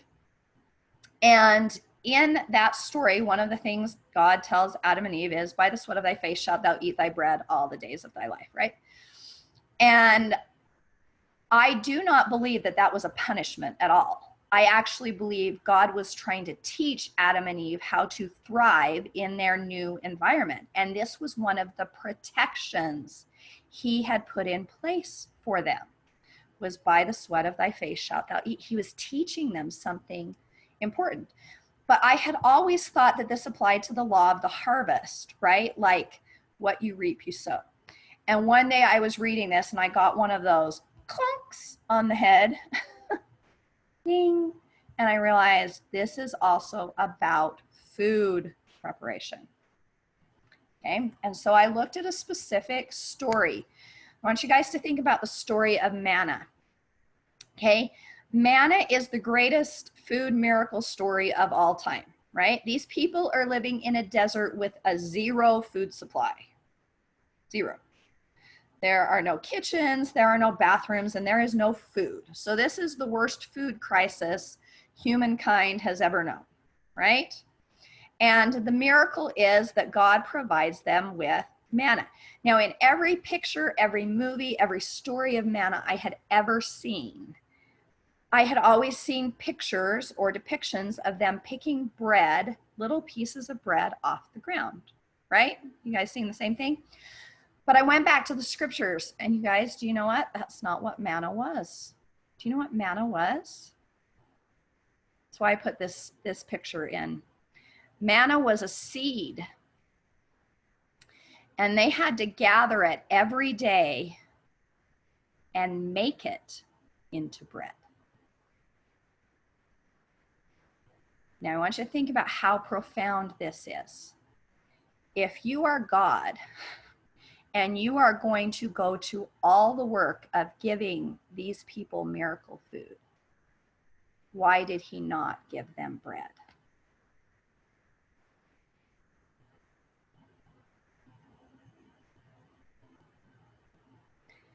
This principle of by the sweat of thy face shalt thou eat is a protection that God has built into this earth without exception.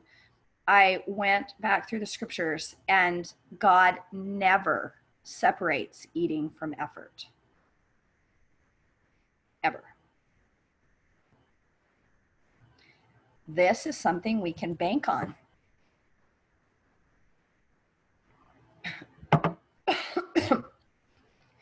There are no examples of divine fast food anywhere. And that says something really important. This really is a protection. And as I started to realize this, I realized that effort is the plan. It's not a distraction. We treat our effort with food like it's something to hurry and get over with, or to minimize as much as we can. But if you go back to how God designed the system, it's supposed to be a part of it. The fact that we get hungry every few hours shows that God intended food prep to be a major part of our lives. We aren't supposed to cut this out, guys. We aren't supposed to find a way around it. Now, if you're starting to panic, that doesn't mean that food can't be quick. How much time does it take to pick an apple? Okay, 2 seconds, right? But it's still different than driving through a drive-through and being handed a package that you open of pre-cut, chemical-coated apples. It's different. This doesn't mean we have to invest hours and hours into every meal and everything has to be an ordeal. That's not what I'm saying. What I'm saying is that we've got to pay attention to what's going on up here. And anytime we are trying to eat without effort, we are removing the protection that God has provided for us. So how did this happen? I started to ask, how on earth did this happen? How did we get here? Because if you go back in history, meal preparation was celebrated, okay? Like the entire day revolved around it. If kids went to school and husbands went to work, everybody came back for lunch, right? Like, and meal times were hours long things. And everybody gathered, and it was a time of preparing food together and connection and communication. And it was something that was celebrated. And if you were a good cook, you were the most popular person in town. When did this change? I tracked it, and I've actually now read another person who's tracked it, and we came to the same conclusion, which made me feel better. This changed in the period of World War II, at the exact same time at the invention of processed food. What the companies did as they made processed food, what they did is they targeted the women's movement. And they decided that the most effective way to sell processed food was to convince women that they had been oppressed by needing to prepare food, and that it was a burden and it was drudgery and it was something that they needed to get off. And if you guys look at commercials, it's been happening now for so long that they're not even subtle anymore. Like commercials will say something like, let us make dinner and you go do something else. Like, I mean, it's not even subtle. And we are actively encouraged to be so busy that we don't have time to cook. We actually have to just grab something. If you track who benefits from that, you will also be able to track the origin of that philosophy. This is not how most of the world was, you guys. Food was wonderful and it was celebrated, and preparing it was celebrated. And this thing that now of, oh my gosh, how can we make this faster, is programming that has been put into us to sell processed food. And it has been at the expense of our health. So if that is a lie, what is the truth? Here's the truth. Effort is connected to joy. And this is where you guys can get your joy back in your food as you realize this truth. You guys already know this because our professions, our relationships, our hobbies, they all require great effort, and that's what makes them meaningful. Effort makes something meaningful, not miserable. Big, big, big difference. So we do have to back off and ask why, if we let the food industry brainwash us that our effort and our time connected with food is a burden instead of the gift that God created it to be.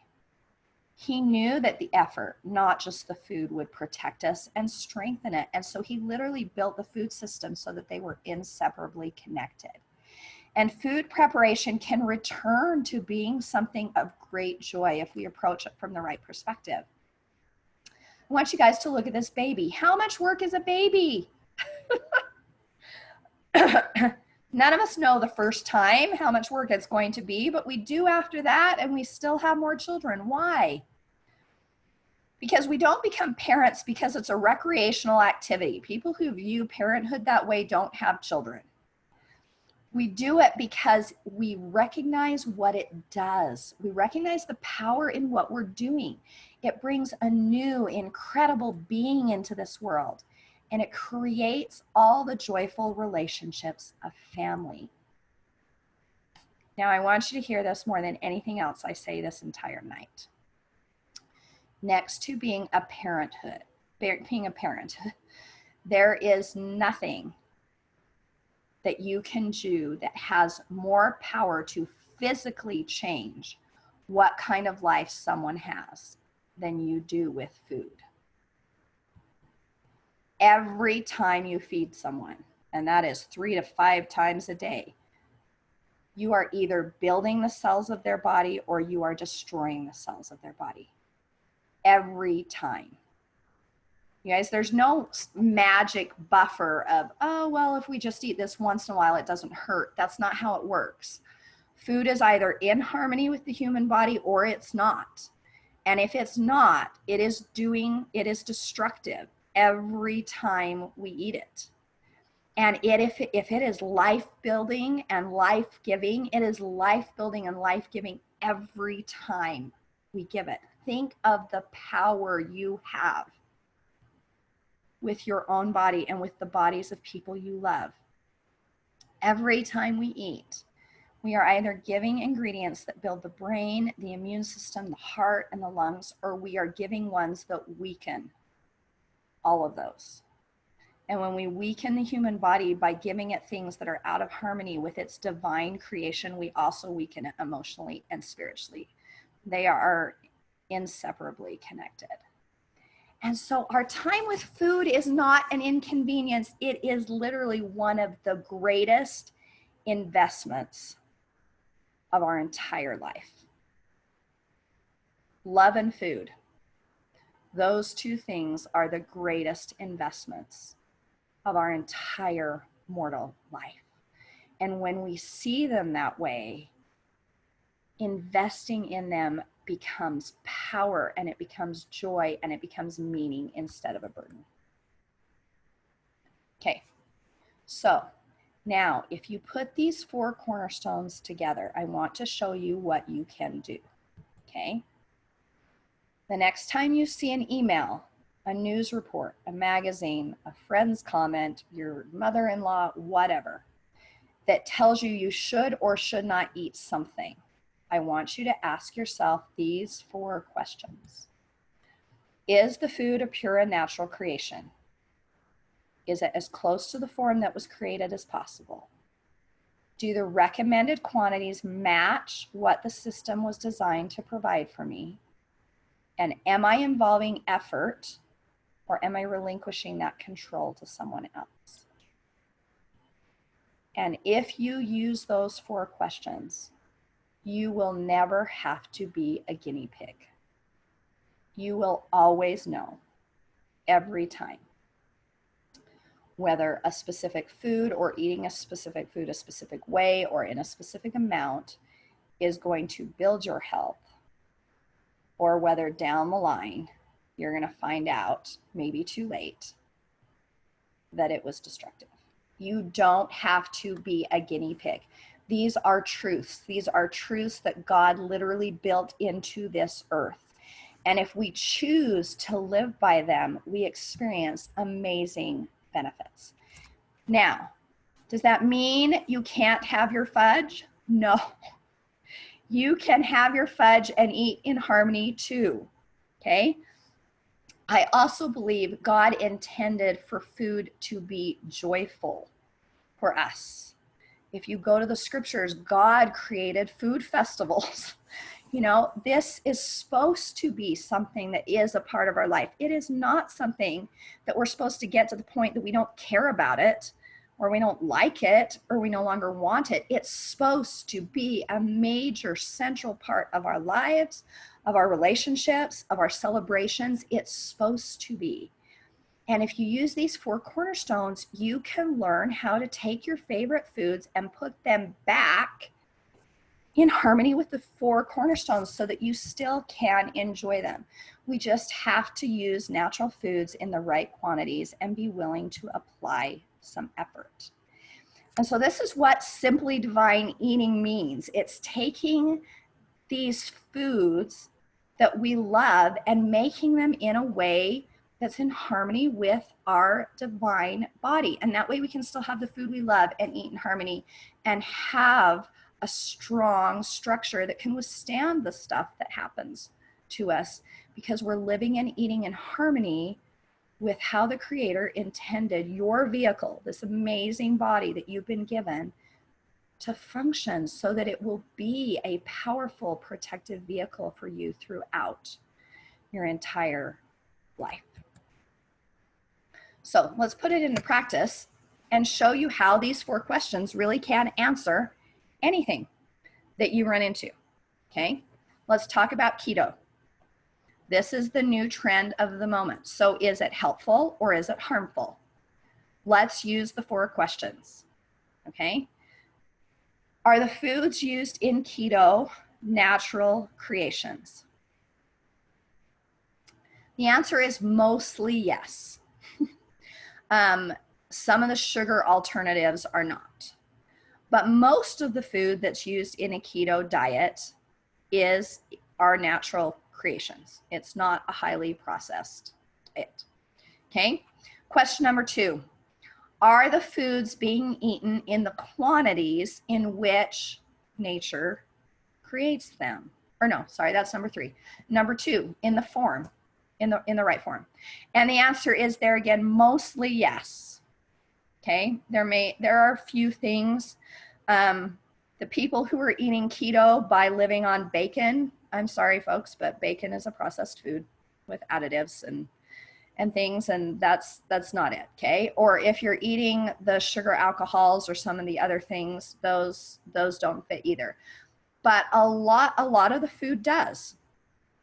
A lot of the food is still in its good natural form. So then we get to cornerstone number 3. Is it in the quantities that nature intended? So I want you to stop and think for a second. Is there anywhere on earth that nature creates a keto diet?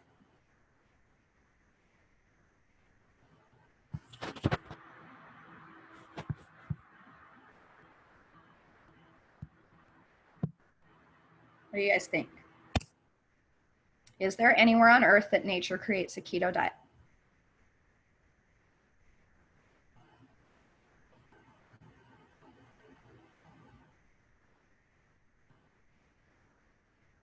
Can you think of anywhere?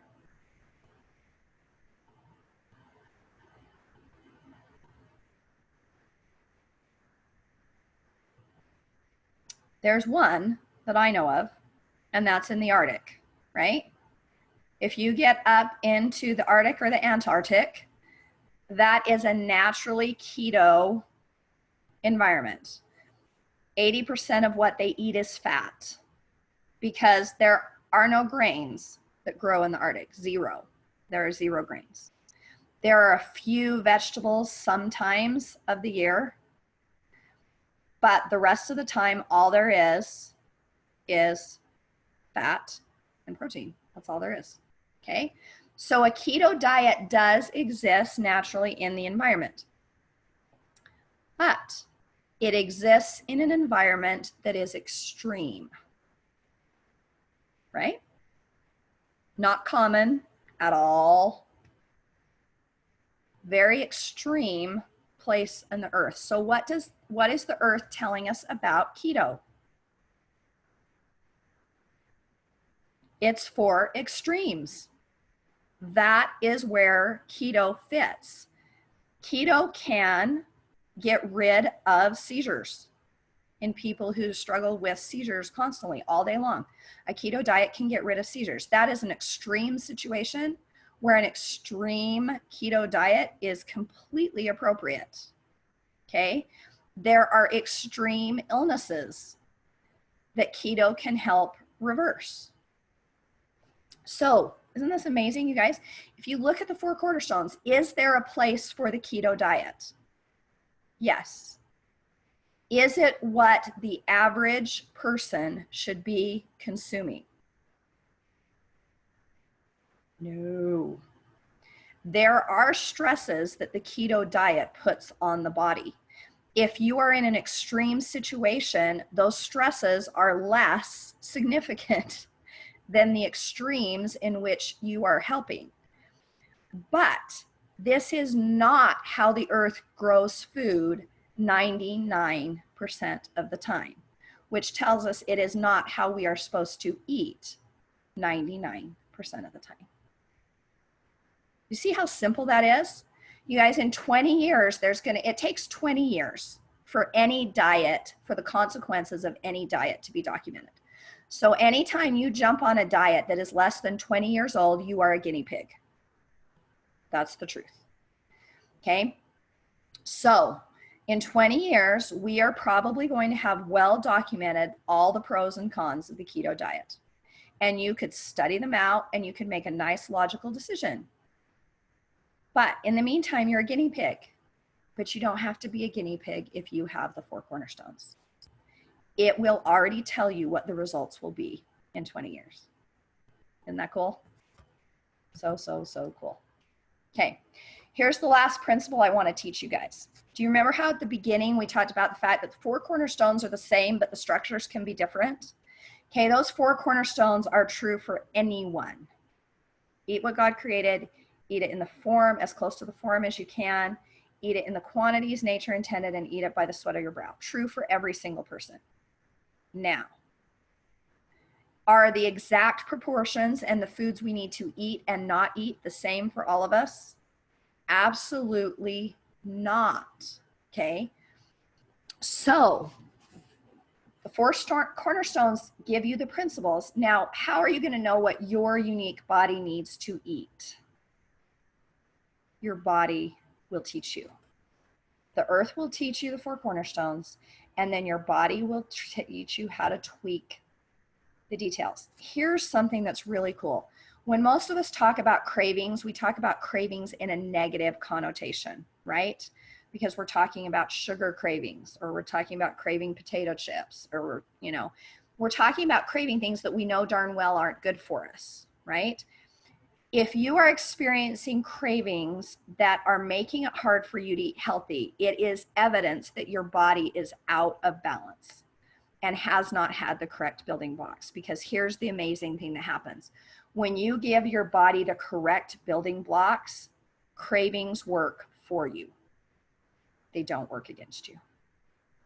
It flips. It totally flips. And all of a sudden, you're craving salt like crazy. And it's like, oh, my body needs minerals. Got it? Take minerals, craving goes away. You're craving fruit all of a sudden. Okay, my body needs something that's in that fruit. You eat it, you meet the need, craving goes away. And all of a sudden, cravings aren't enemies anymore. They're teachers. It's really amazing. In Western culture, we aren't taught how to listen to our body. We are taught how to shut our body up. We are taught that if you are experiencing a symptom, here is the medication to take to silence the symptom. When what is really going on is your body is trying to teach you exactly what it needs you to do and change in order to be healthy. That's what a symptom is. It's a clue. They aren't meant for us to shut them up. They're meant for us to use. And every symptom you are experiencing is your body giving you pieces. It's like the breadcrumbs on a trail to teach you how to heal. Every single one of them.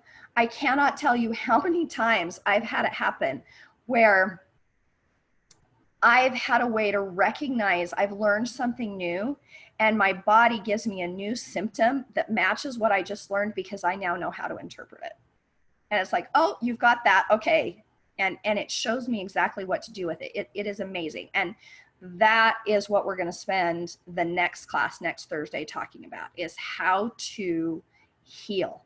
how your body is designed to heal, the 4 keys you need to follow to help your body, so that you and your body are partners in this healing process. You're not working against each other, because your body is trying to help you. But what that means is if you ignore what your body's trying to tell you, it will yell louder until you listen. You guys may have experienced this. Something's out of balance, and so you get diarrhea. Well, instead of recognizing that your body's trying to do something, you take Imodium to silence the diarrhea, okay? And so then you end up with abdominal pain. And you do something else to try to ignore the abdominal pain. And then your joints start to ache. And you do something to try to silence the joints that are aching. And then the last thing that happens, it's always the last thing that happens, you break out in a rash. Because that's the last thing your body can do, is it can try to push out whatever is creating the problem out through your skin. And so the last thing that always happens is a rash.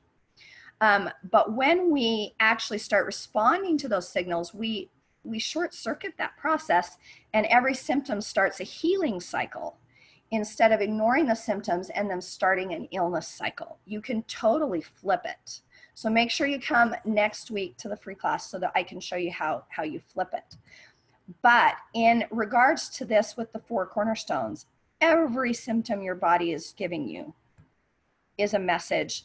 It's telling you there is an imbalance, and it's also trying to give you a hint of exactly how to correct that imbalance. Weight problems, tons of medications, constantly getting sick, our poor kids with all their learning disabilities and behavior disorders. You guys, this is a body screaming for help. Health is our nature, not illness, but it's not free. If we want to inherit health, we have to learn how to understand and follow the laws that govern health. So, your body will teach you every time you eat. Start paying attention every time you eat.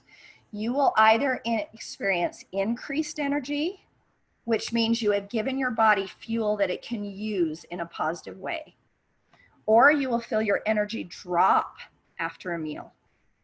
If you feel your energy drop after a meal, it means you've given your body something that has stressed it, and it now has to divert energy to try to deal with the problem you've created instead of being able to function. It's creating an energy diversion. But if you pay attention to those decreased energy moments are gifts, because your body will literally teach you exactly how to refine how much and what to eat and when, specific for your body. Like, it will absolutely be your teacher. And then, as we talked about, once you get the right, you have to get the right building blocks in first. Until you fix that, this doesn't work. But once you get the right building blocks in, cravings will work for you. One of the most famous cravings for pregnancy is pickles. Do you guys know why that is?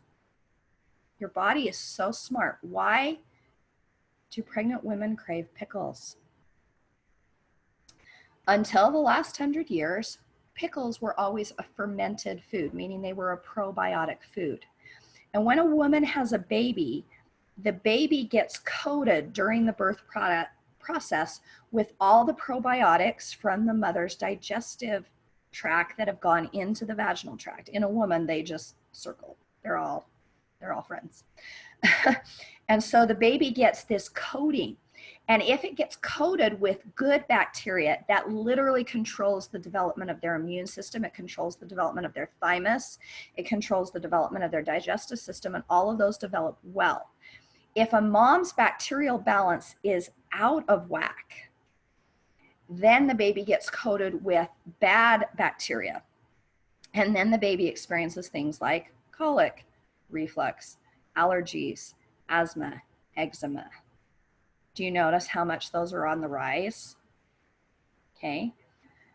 So a woman's body is so smart that even though most people no longer eat true fermented pickles, your DNA still knows. It knows that pickles are supposed to be a fermented food, and it knows that there is no more important time for a mother to eat probiotic food than when she's pregnant. Does that not just give you an absolute awe for the wisdom of your body? Trust your body. It knows what it needs. It's trying to talk to you. It's trying to teach you. And it will help you refine things every single step of the way. Okay? So this is the power of simply divine eating. These three things combined. The universal truths of the four cornerstones. Understanding the biochemistry. In all my classes, I teach you guys the biochemistry of how your body works, because when someone just tells you to do or not to do something, there's no motivation. But when you actually understand how your body works, you are instantly motivated. And so that's why, just like I showed you a little bit with the fats and the sugars and whatever, when I can teach people how their body works, motivation is automatic. And then the power of your body to teach you how to adapt to your individual needs. When you put those three things together, that is the most powerful nutritional combination I know on the planet. I have seen it work. I have seen it reverse disease in myself, in my children, and in other people, because suddenly your blueprint can function. It can function the way it is designed, okay? Now, I can guarantee you those four principles will answer any question you have. But if you are having a head spin of, okay, but what does that mean about avocado oil? And how am I supposed to eat my grains? And what about this? And what about that? And what about that? If you want more information, if you want to dig into this all the way and get into all the specifics, I do have more classes that can help you do that. On my website, there's the Simply Divine Eating Academy. And this is a 6-month self-study program that walks you through the process of applying the four cornerstones to every single possible nutritional aspect that you can imagine. It has recorded audio classes. It has ebooks that you can read. It's got shopping guides and study guides. It has recipes that apply to each thing as you're learning. We have an online Facebook support group so that you can get the help that you need. This will literally walk you through step by step of how to take the four cornerstones and apply it to how to shop for, cook with, adapt your recipes for healthy fats, healthy sugars, proteins. It teaches you how to step by step heal your gut and reverse those things that are happening from the bacterial imbalance that all of us are struggling with in varying degrees. And all of that is pre-recorded, so you can do it as fast or slow as you want. It's designed to be a 6-month process because overwhelm is the enemy, right? Overwhelm is the enemy. It is much better to take slow, steady steps than it is to try to do too much, get overwhelmed. And so it is set up to teach you one principle, one topic at a time, so that you can master them one at a time and then move on whenever you are ready to the next. And if you follow that process through, it will help you to clean up and get every single aspect of your family's diet in harmony with the four cornerstones. So it is a really amazing, incredibly thorough program. You can find that on the website, simplydivineeating.com/academy. And that's where you can get the details on that. And for those of you who have listened to the whole class, okay, who get through this and who this resonates with you, you recognize this is truth and this is what you want, this is what you've been looking for and you want to dive in. I also am going to create a coupon code for you that will give you the entire program for half off, which means the entire program would only be $197 for the 6 months or only $33 a month. That's the cheapest I have ever sold it, but I want you guys to be able to do this. I want this to be within the reach of anyone. So I don't have that coupon code set up yet, but if you go to my Facebook group for my class, which is called the Simply Divine Eating Community, it's a private group. The public cannot see what's going on in there. But if you ask to join, I can add you to that group, and I will post the coupon codes. There will have to be a different one for if you want to do it all at once or pay monthly. And I will put those half price coupon codes in that group, Simply Divine Eating Community on Facebook, and you can be able to do this incredibly inexpensively, but still have all of the benefits for your family. Okay. If you want to get in much deeper, if you want to get into not just the nutrition, but also all the natural remedies, doing the herbs and the homeopathics, and if you want to get into how to clear the emotional and mindset blocks that are in your way for both nutrition and general healing, everything I know I have put into this 8-month program called Simply Divine Healing. And if you really want to know what that would look like and the perspective that comes, come to the class next week.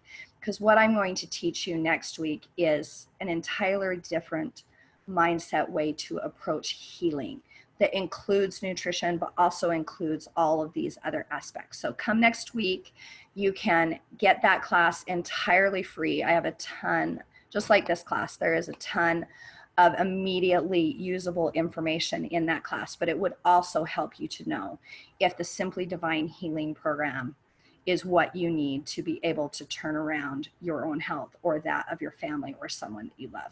So those resources are available if you want to dig in deeper, because the deeper you get into the stuff, the more fun it is and the bigger the results that you experience. So I want to go back now to close to the very beginning. If we live in harmony with how our body works, our body works. As you incorporate these 4 cornerstones, here are the things you will see happen. Automatic weight loss. I do not encourage people to ever focus on weight loss, but if you incorporate the 4 cornerstones, you will see your body start to regulate its own healthy weight. You will watch diseases disappear. Things that are supposed to be for life will be gone from your chart. You will see the need for prescriptions disappear. You will experience more energy and strength, more mental clarity. All the stuff, our poor neurological systems are so struggling from the overload of all of the junk they're having to deal with, and the mental clarity that comes from this is wonderful.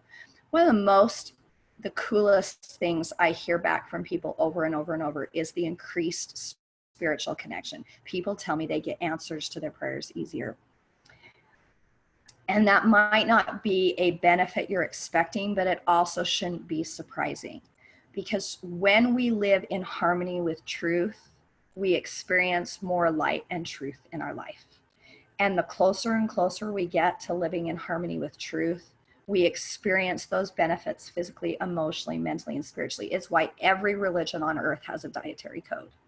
Every major religion on earth has a dietary code, because as we live in harmony with those principles, we experience truth and light in every aspect of our life.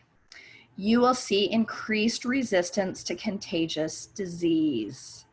You won't have to be so scared of germs because you won't get sick so often. And when you do, your body will be able to take care of it much more quickly.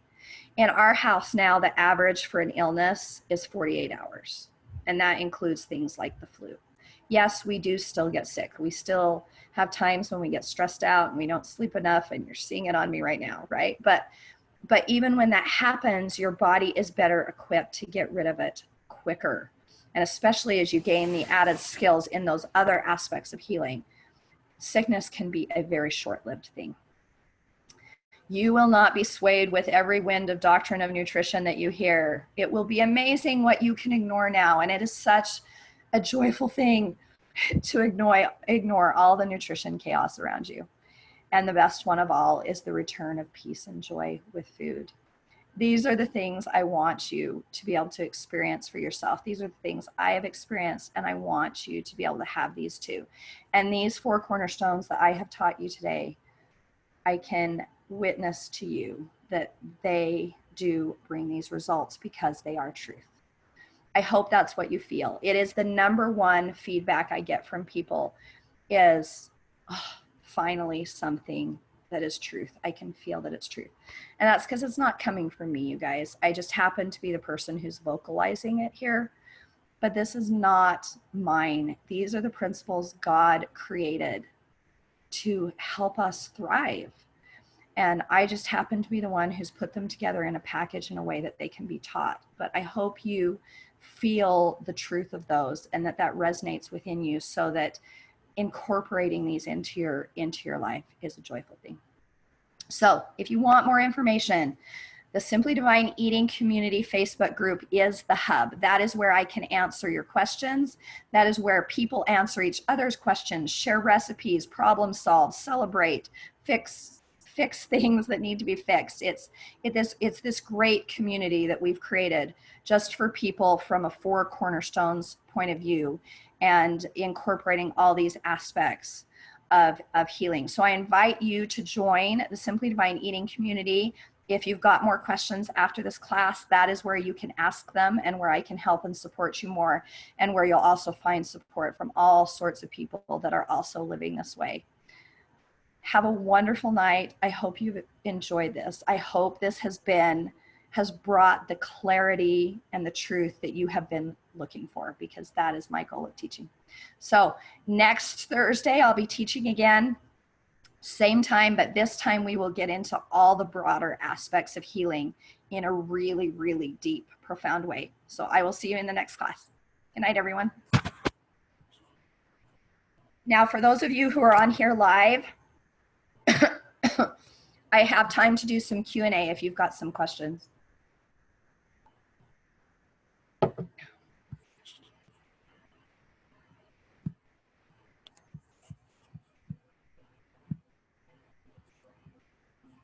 Any questions as follow-up? If you don't, that's okay too. That means we did a good job. Hey, Angie, I had a quick question about just something from the other class real quick, if that's okay. Sure.